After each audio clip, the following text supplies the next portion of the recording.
Hey there. If you teach 11 to 16-year-olds, you already know that managing a classroom is, well, it's a bit like trying to conduct an orchestra while half the musicians are playing different songs.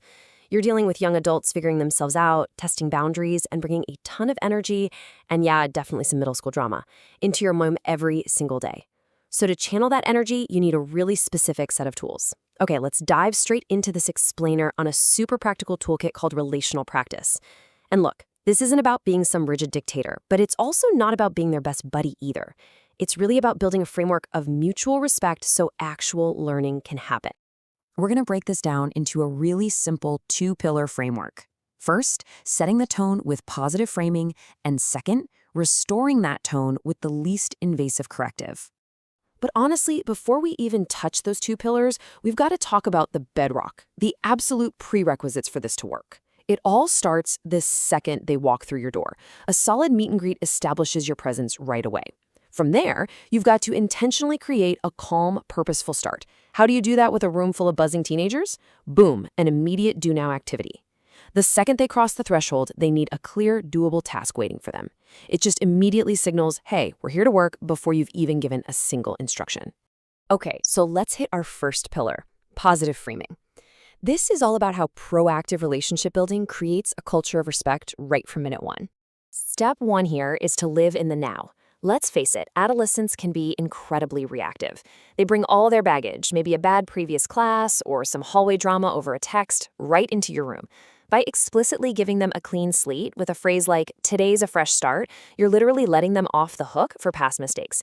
You're telling them that in this room, right now, they can succeed. No matter what happened yesterday, it is a huge, huge psychological reset for them. Now, to make that fresh start genuine, you have to consciously assume the best. Maintaining that unconditional positive regard. When a kid is off task, our first instinct is usually, they're defying me.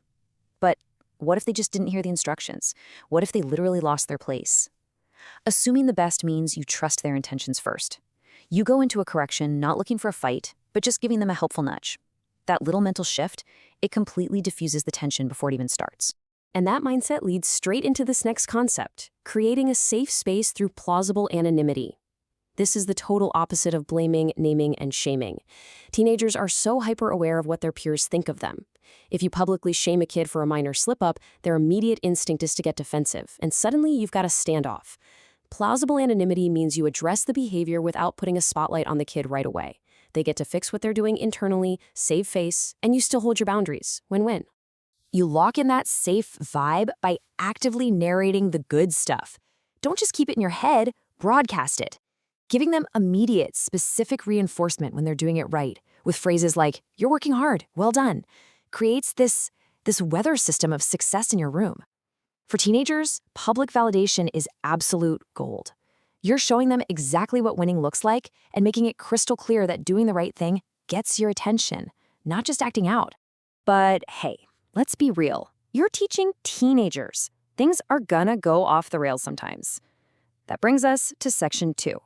The least invasive corrective. Here's the deal. Our goal is always 100% compliance. We don't lower the bar. We aren't settling for, 90% of the class paying attention. You need 100% to teach effectively. But the real magic of this toolkit is how you get there. You achieve it with the absolute lowest level of intervention possible. You want to fix the issue with a scalpel, not a sledgehammer, so the flow of the lesson just keeps moving. To make that happen without the drama, we use a very specific 6-step escalation ladder. This is basically your roadmap. It takes all the stress out of those heat-of-the-moment decisions because you always know your next move. It starts super small and only goes up if the behavior keeps happening. So the student gets every single chance to self-correct. Let's walk through these. Your absolute first line of defense? Nonverbal. Before you even open your mouth, use a silent gesture. Point at the board, tap their desk as you walk past, or just use the classic teacher look, making sure they see you looking right at them. And come on, even with older teens, a well-timed, slightly disappointed stare works wonders. The best part is you don't even have to stop talking. The rest of the class just keeps learning, and that one student gets a crystal clear, silent memo to get back on track. Okay, so what if the silent cue doesn't work? Step 2 is the positive group corrective. Notice we're still not dropping any names here. You just highlight the good behavior of the majority to give a little nudge to the stragglers. Just saying most of you are focused, that's great. Leverages that positive peer pressure. You're reminding them of the vibe in the room without singling anyone out. If we still need to bump it up, step 3 is the anonymous individual corrective. You say something like, I'm only waiting for 2 people now. See that? We're applying a bit more pressure, and those 2 kids know exactly who they are. But, and this is absolutely key, you still haven't said their names. You are fiercely protecting that plausible anonymity we talked about. It's their absolute last chance to fix things while still saving face in front of their friends. It's only in these final 3 steps that we actually drop the anonymity and name names. Step 4 is the individual private corrective. You walk over and quietly say, James, that's a warning now. It's direct, but it's just between you 2. If that fails, step 5 is quick and public. Amy, eyes this way. Thank you. Swift, professional, right back to the lesson. And finally, if they still push it, we hit step 6, which is the individual private sanction. Harry, that's a sanction now.